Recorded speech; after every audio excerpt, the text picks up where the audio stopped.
that mean when the president comes back to the United States, he's going to summon congressional leaders to the White House to end what you call the global embarrassment?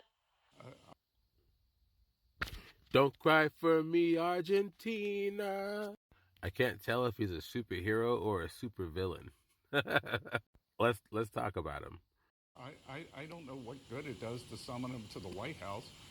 This is a Democratic-led boycott, and I'm just not sure what they're doing. What's changed between now and March other than Chuck Schumer's poll numbers? We have some numbers that Kristen Welker put up in a story about Donald Trump's approval ratings for the economy.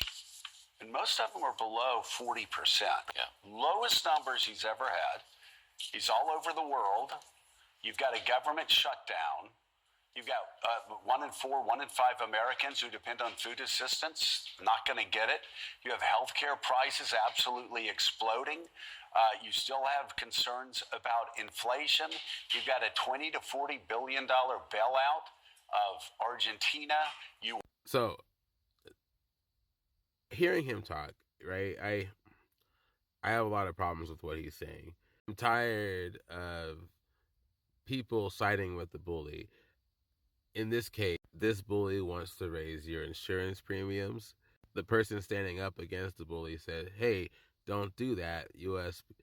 citizens can't afford that. And then the bully goes, hey, you know what then? We ain't negotiating with you, knowing that it's indeed going to shut down the government. And then the bully runs around the whole school saying, hey, everybody, guess what? You see that person that was picking on? You see that person that was defending him? It's their fault.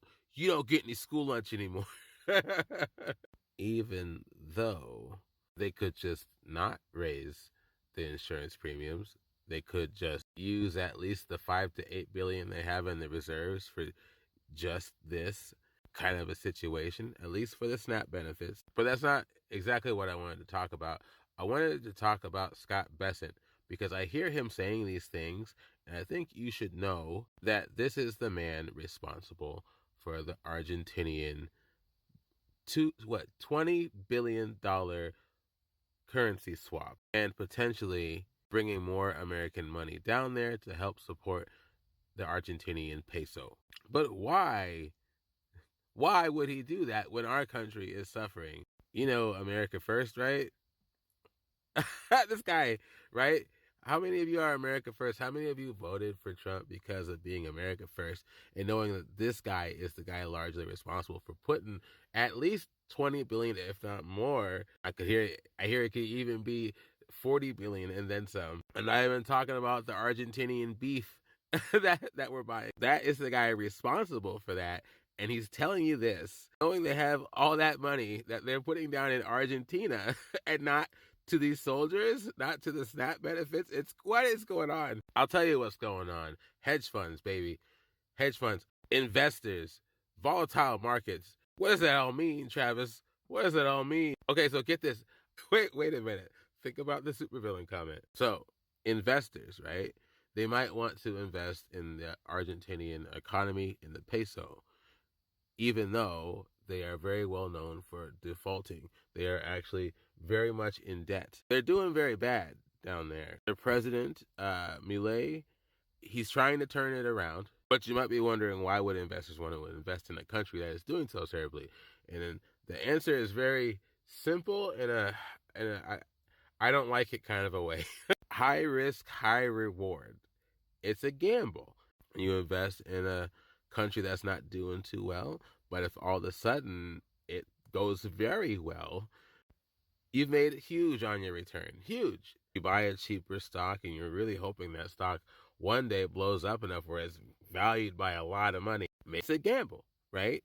So what if you have the American government put their money behind the peso? What is a currency swap?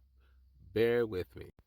Two central banks, in this case the U.S. Federal Reserve and the Central Bank of Argentina, agree on the amount of currency to exchange and a specific duration.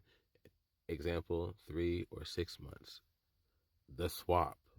The U.S. Federal Reserve gives a specific amount of U.S. dollars to the Central Bank of Argentina. In return, the Central Bank of Argentina gives an equivalent amount of its domestic currency, the Argentine peso, to the U.S. Federal Reserve. I said that wrong. U.S. Federal Reserve, using a pre-agreed exchange rate. Crucially, the Argentine pesos transferred to the Fed often serve as collateral for the U.S. dollars it received. Okay, so stop right there, right? So we basically swap money in the banks, right? Now, no, the Argentine peso is worth what it is, and the US dollar is worth what it is, right? So if the Argentine peso goes up or down, then our investment will go up or down, right? Term and unwind. During the term, the borrowing central bank, Argentina, may distribute the newly acquired U.S. dollars to its domestic commercial banks or use them to stabilize its currency markets. The Argentine central bank pays an agreed upon interest rate in dollars to the Fed. The reversal. At the end of the term, the transaction is reversed. The Central Bank of Argentina returns the original amount of U.S. dollars to the U.S. Federal Reserve plus interest, and the U.S. Federal Reserve returns the original amount of Argentine pesos to the Central Bank of Argentina. So here's the big concern there: the collateral risk. In a standard swap, the Argentine peso serves as a collateral. Critics argue that since the U.S. doesn't need or want pesos, if Argentina were to default or if the pesos continues to devalue sharply against the dollar before the swap is reversed, the U.S. could be left with a currency that is worth far less than the dollars it initially exchanged. Take that in for a second. The repayment risk. I like this. Argentina is a serial defaulter and has a massive debt load, including an existing large loan to the IMF. Critics contend that the chance of Argentina being unable to fully repay the dollars at the end of the term is high, effectively turning the swap into a costly loss for the U.S. Treasury, which is funded by, say it with me now, taxpayers. You and me. Okay, now, here's the center of the motivation, right? Scott Bessent is a veteran hedge fund manager. George Soros was a mentor of his, just to give you an idea. So, what I read next, I think you'll understand the mindset. A central critique is that the primary immediate beneficiaries of the U.S. action are not ordinary Argentinians, but wealthy, sophisticated financial players. Many hedge funds and private investors have recently made large, risky bets on Argentinian bonds and other assets denominated in U.S. dollars. When the Argentine economy began to struggle, the value of the assets was at risk. By providing a massive influx of dollars and supporting the peso's value, swap, right? The U.S. action helped stabilize the value of those Argentine assets. This effectively bailed out the well-connected investors by allowing them to exit their positions or hold them at a higher value than they would have otherwise. He's protecting his fellow investors. There's a lot of money to be made here, and they are effectively going to the casino and stacking the deck in their favor. That's what that. What do you think that is? How is that guy going to tell us to our faces that there is no funny?